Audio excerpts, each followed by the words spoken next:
al doctor Sergio Hernández Roura del Instituto de Investigaciones Bibliográficas y un especialista en lo que se trata de recepción en el siglo XIX en México de autores del ámbito de lo fantástico. Específicamente tiene 2 libros publicados también por Orilla Artigas, uno sobre la recepción de Eta Hoffmann, el autor alemán famoso de los cuentos fantásticos, y otro sobre Edgar Allan Poe también en México, entre otras cosas, ¿no? Entonces es en este sentido pues un investigador que puede ampliar también nuestra perspectiva sobre este libro.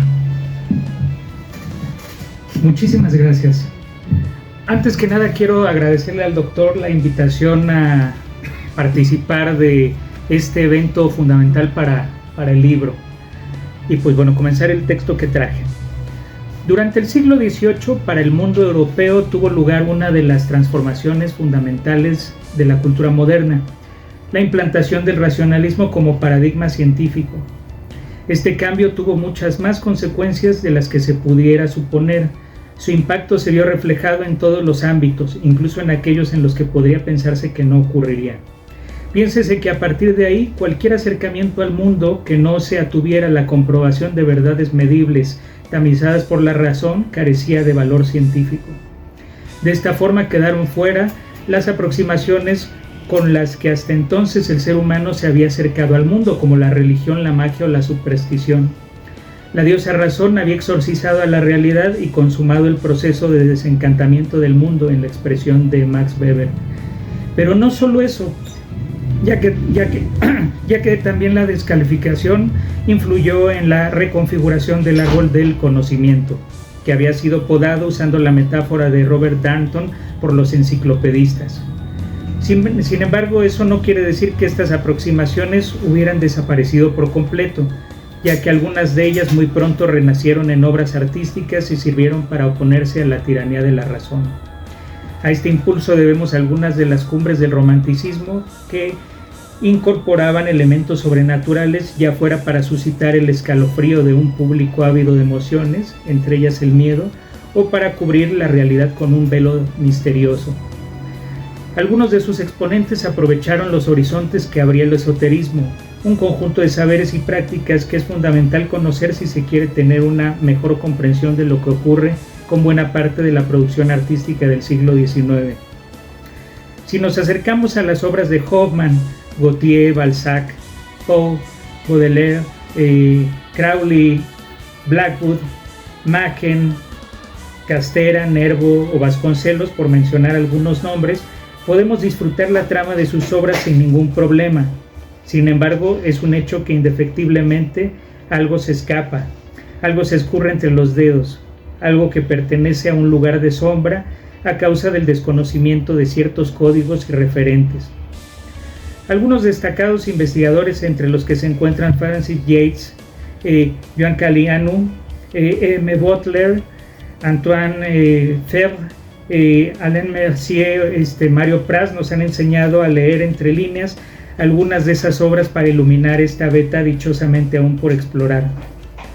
Pero volvamos al árbol del conocimiento para señalar que la exclusión de un territorio, el esotérico, también abarcó a los estudios sobre él.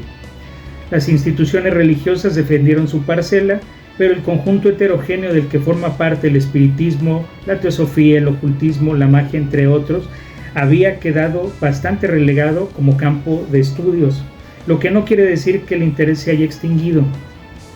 Ha sido en las últimas décadas que ha cobrado legitimidad dentro del ámbito académico. Y por supuesto hay que aclarar que la postura adoptada dista de ser la de vestirse con el hábito negro y llevar a cabo ritos de un culto innominable, como gusta retratar la industria hollywoodense del espectáculo. Se puede creer o no, pero la postura del estudioso aspira a dar cuenta de la historicidad, a explicar y dar sentido a un conjunto de fenómenos multidimensionales y complejos que el doctor José Ricardo Chávez ha denominado acertadamente esoterósfera. Me complace estar aquí para celebrar la aparición de un libro que supone un hito en la historia de los estudios esoterológicos latinoamericanos, lo que supone la culminación de un proceso y seguramente el inicio de una nueva etapa.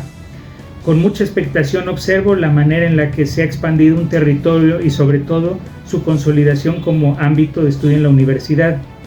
Los trabajos del Seminario Permanente de Estudios de Esoterismo Occidental desde América Latina, adscrito al Instituto de Investigaciones Filológicas del UNAM, ha rendido frutos notables, como el libro Esoterosfera, que ustedes también pueden aprovechar para adquirir el día de hoy, volumen dedicado a Hispanoamérica. A este trabajo se añade México Esotérico 1850-1950. Antes de referirme a los contenidos y virtudes de la obra, quiero dedicar unas palabras a su coordinador. Quien ha leído los trabajos del Dr. José Ricardo Chávez es irremediablemente tocado por el siglo XIX. Desde luego por las obras, pero sobre todo por las fuerzas y los impulsos que las generaron. Actualmente salen expertos en literatura fantástica de todos lados, pero cuando Chávez indagaba en ese género, el panorama al que él se enfrentaba era totalmente distinto y su objeto de estudio era considerado para literatura en el mejor de los casos. Él supo ver que lo fantástico y el esoterismo muchas veces se tocan. Por ello, sus trabajos de literatura comparada han enseñado a sus lectores a distinguir en la oscuridad los contornos de lo imposible. Su trabajo es un modelo para quien se adentre en ese siglo. Para constatar lo que digo, basta leer algunas páginas de obras como Los hijos de Cibeles, Cultura y sexualidad en la literatura del fin del siglo XIX, Andróginos, Eros y ocultismo en la literatura romántica, o México heterodoxo, diversidad religiosa en las letras del siglo XIX y comienzos del XX. Para fortuna nuestra, su labor ha dado un giro no menos interesante, fiel al vasto campo en el que se había sumergido. De este derrotero que tiene en su libro Hermes Espírita, que ustedes pueden conseguir también al finalizar, igual que Isis Modernista, encontramos en estos libros una suma. Forman parte también de este trabajo las obras colectivas que ha coordinado con el mismo espíritu que alienta sus libros. Es necesario aclarar que los miembros del Seminario Permanente que están incluidos en México Esotérico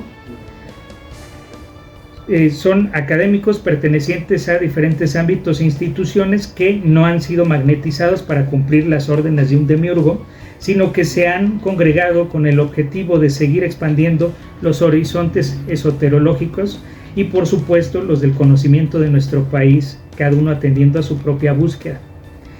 La feliz conjunción de textos, que abarca el periodo de 1850 a 1950, abarca una amplia gama de autores y obras que ayudan a tener un panorama más rico de la cultura mexicana. Los artículos son tan originales como estimulantes. La lectura teosófica del místico Miguel de Molinos, el lugar que ocupa Rodolfo G. Cantón para la difusión del espiritismo kardeciano en Yucatán. La poesía espírita de Rogelio Fernández Güey, costarricense avecindado en México. Los vínculos de los movimientos protofeministas y el espiritismo. La prosa de tema espírita contenida en los bocetos provincianos del zacatecano Severo Amador. La interesante apropiación, es decir, plagio, de Sherlock Holmes hecha por el sacerdote jesuita Carlos María de Heredia con la finalidad de poner al detective de Baker Street en novelas que pretendían desacreditar el espiritismo. El impacto del dosamantismo en la obra del español Juan Valeri y del mexicano Joaquín Calero. El sustrato de la plataforma política de Felipe Carrillo Puerto. Los rasgos esotéricos en la obra de el Dr. Adl.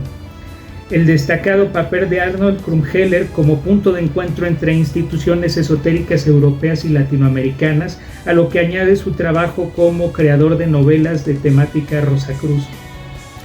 El interés de Rudolf Steiner por el mundo prehispánico y su mitología, y finalmente el acercamiento a la poesía esotérica mexicana. Al terminar de escuchar este listado, es posible que alguno de los presentes suponga que se trata de un libro solo para iniciados. Sin embargo, no es el caso. Si bien se concibe como una obra académica, cada texto hace un llamado e invita a adentrarse en la esoterósfera.